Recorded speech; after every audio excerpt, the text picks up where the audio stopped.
Hi, I'm Jennifer. I'm 28 years old and the proud owner of Glam and Grace, one of the most successful salons in the Highland District. Building this from scratch after beauty school wasn't easy, but I made it happen. Sweetie, your father and I are just so proud of what you've accomplished here. It's practically a family business now. That's Jessica, my stepmom. She loves to act like she had anything to do with my success. She married my dad, Tom, when I was 16, and ever since, she's tried to run everyone's life like it's her personal reality show. Actually, Jessica, I built this place entirely on my home. No family money involved. Oh, darling, don't be so sensitive. She replies with a dismissive wave. I'm just trying to help you network. Maria here is very well connected. Maria, Jessica's best friend, offers me a fake socialite smile while sitting under the dryer during her weekly blowout. Jessica tells me you're doing so well, Maria says, her voice dripping with condescension. We must bring the whole country club crowd in here. Sandra, my salon manager and right-hand woman since day one, steps in smoothly. The appointment book is pretty full these days. Full for family? That's ridiculous, says Jessica's son, Rick, barging into the conversation. Mom, tell her she's being difficult.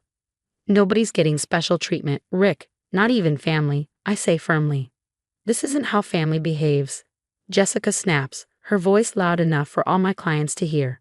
After everything your father and I have done for you. What exactly have you done, Jessica? I ask, my voice cold. Besides show up expecting free services and dragging your friends along for the same.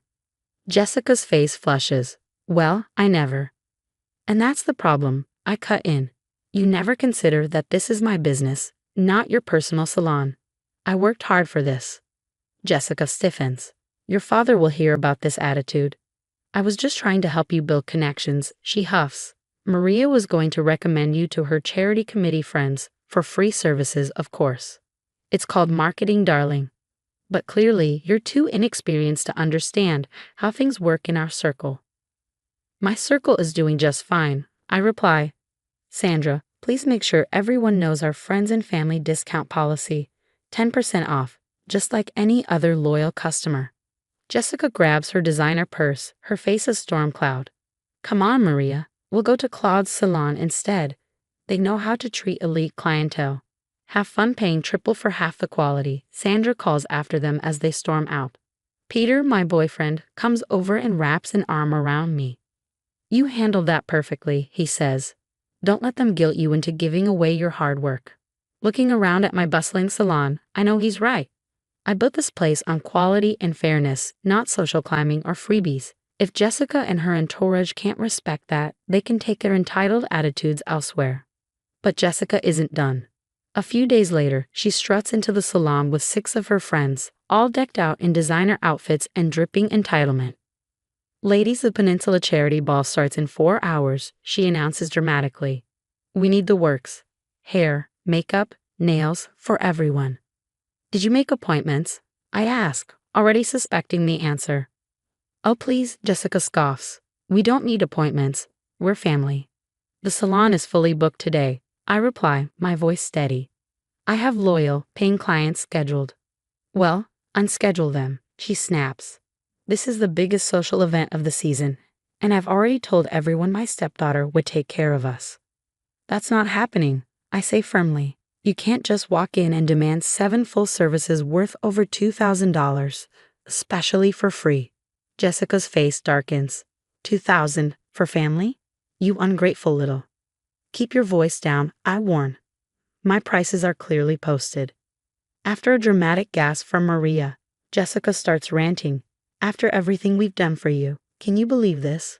My own stepdaughter charging me full price for a charity event. Maria chimes in. Honestly, it's shocking how money changes people. Remember when she was just a scholarship student at beauty school? Get out, all of you, now. You're nothing but a greedy little gold digger, just like your mother, Jessica hisses. And that's when Rick storms in, knocking over a product display. Mom says you're disrespecting our family again, he yells, pulling out his phone and snapping photos of clients. Let's see how your business does when everyone knows how you treat people. Sandra steps between us. Sir, you need to leave before I call security. Security? For family? Rick sneers. Later that evening, Peter shows me something on his laptop. "Babe, look at this," he says grimly. "Jessica's been taking out loans using your salon as collateral. She convinced your dad the money was for expansions." "She can't do that," I stammer. "Dad would never." "She forged documents," Peter says. "And there's more. She's been spreading stories about you stealing clients from other salons." My phone buzzes with a text from Sandra. "Rick's been harassing clients as they leave. 3 cancellations today." Then I see Maria's social media post. "Sad when success reveals someone's true colors. Some people forget their humble beginnings and the family that supported them." #ungrateful, #greed. I feel my blood boil. Jessica isn't just after free services anymore. She's trying to destroy everything I've built. This ends now, I tell Peter, pulling out my phone to call my father. It's time he knew exactly what his wife is doing with his money and my business. Peter nods. "Want me to send the loan documents to your lawyer?" "Yes," I say. "And Peter, thank you for always having my back." "Always, babe. Nobody messes with my girl's dream and gets away with it." As I dial, I glance out the window and spot Rick loitering outside, still taking photos. This isn't just about entitlement anymore. It's about protecting what I've worked so hard to build from people who think they can destroy it. "We're not going to believe this," Peter says, sliding his laptop toward me. "Jessica's been involved in 3 failed spas before she married your dad. Each time she convinced investors to pour money in, then disappeared when things went south." "Wait, show me the dates," I say, leaning in. He scrolls down. "The last spa shut down just 2 months before she met your father." My stomach churns as I process his words. And Peter says, clicking to another screen, she was facing lawsuits from all 3 businesses. Then, suddenly, she meets a wealthy businessman, your dad, and all her legal troubles vanish. Before I can respond, Sandra bursts into my office, holding her phone. "Boss, you need to see this." The video shows Rick outside my salon at 3:00 a.m., spray painting FRAG across the front windows and slashing the delivery van's tires. "That Lil," I choke on my anger. "It gets worse," Sandra says. "Dozens of clients are showing up for appointments they never made. Someone hacked our booking system." "Let me guess," I say bitterly, "all during our busiest hours." Sandra nods grimly. "The fake confirmations look legit. Jessica's trying to make us look incompetent." Before I can respond, my phone rings. "Miss Thompson," says a stern voice. "This is the city inspector. We've received multiple complaints about health code violations at your salon." "What?" I exclaim. "That's impossible. We just passed inspection last month." "Nevertheless, we'll need to conduct an emergency inspection tomorrow," he replies. I hang up seething. Jessica isn't just sabotaging my business, she's escalating her attacks. Peter interrupts my thoughts. "Babe, check this out." He turns his screen toward me, revealing a video chat with a woman. "My name's Linda," she says. "Jessica was my business partner. She destroyed my life." "What happened?" I ask. "She convinced me to invest my retirement fund into a spa," Linda explains, her voice trembling. "Then she vanished with everything. When I tried to sue, all the paperwork disappeared." Peter pulls up another screen. "And it gets worse. I've been digging through your dad's company records. Look at these transfers." My heart sinks as I scan the document. "Jessica's been moving company money through shell accounts for years," Peter explains. "The total's close to $500,000. And look here, your dad's signature is forged on all of them." I barely have time to process this before my phone buzzes with another message. It's from Maria's daughter. "Hey Jennifer, Mom doesn't know I'm texting you, but you should see what Jessica says about you in their group chat." Screenshots flood my phone. Jessica's messages detail a coordinated attack, fake reviews, bogus complaints, and plans to harass my clients. But that's not all. She's openly bragging about how she's handling my father's money. Peter looks up from his laptop, his jaw set. Jessica's not just a manipulative stepmom. She's a con artist. "She's been playing us all," I murmur, staring at the mountain of evidence. Sandra texts me again.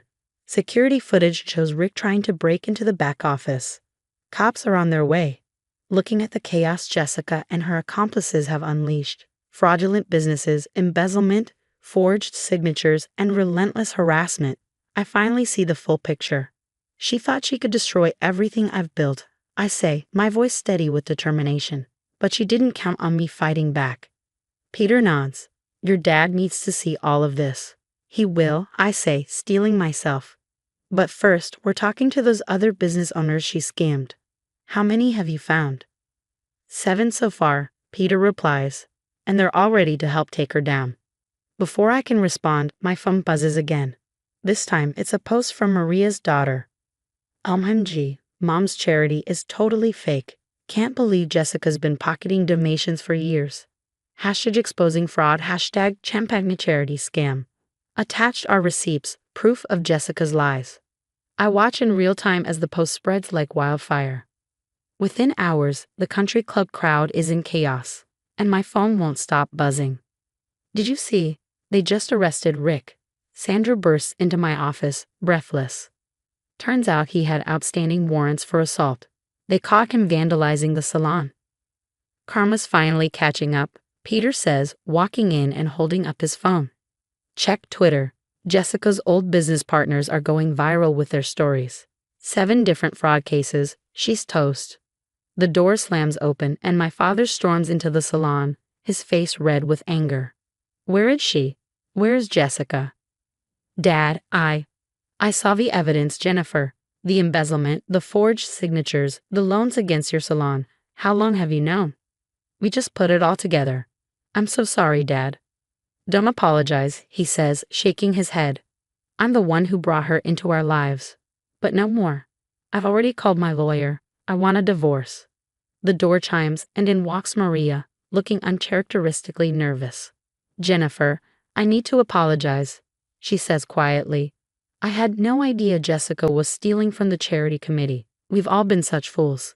My phone lights up with notifications, dozens of 5-star reviews pouring in from real clients defending us against Jessica's fake ones.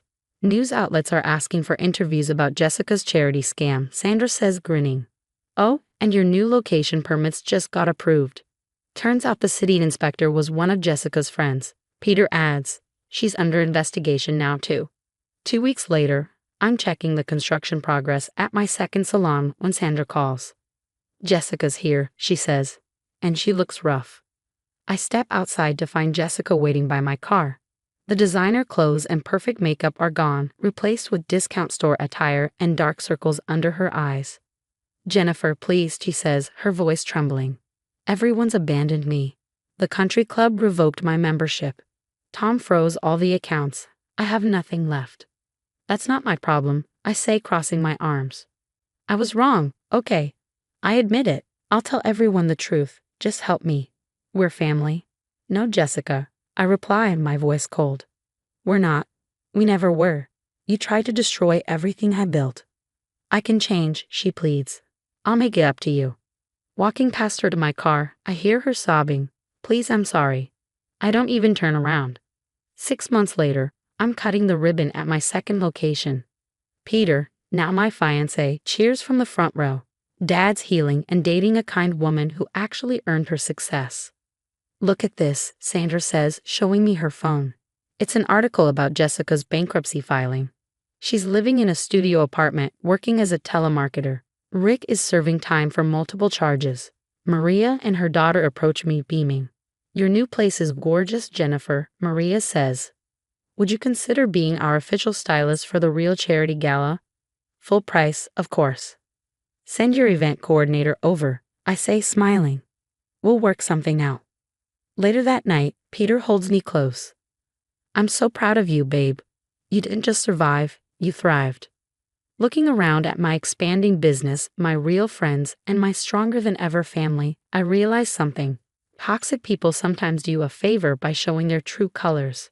They think they're destroying you, but they're really setting you free.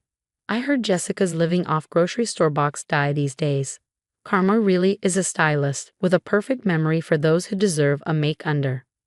What would you do if someone close to you, a person you trusted, turned out to be sabotaging your success? Would you expose them immediately or gather evidence quietly like I did? Share your thoughts in the comments below.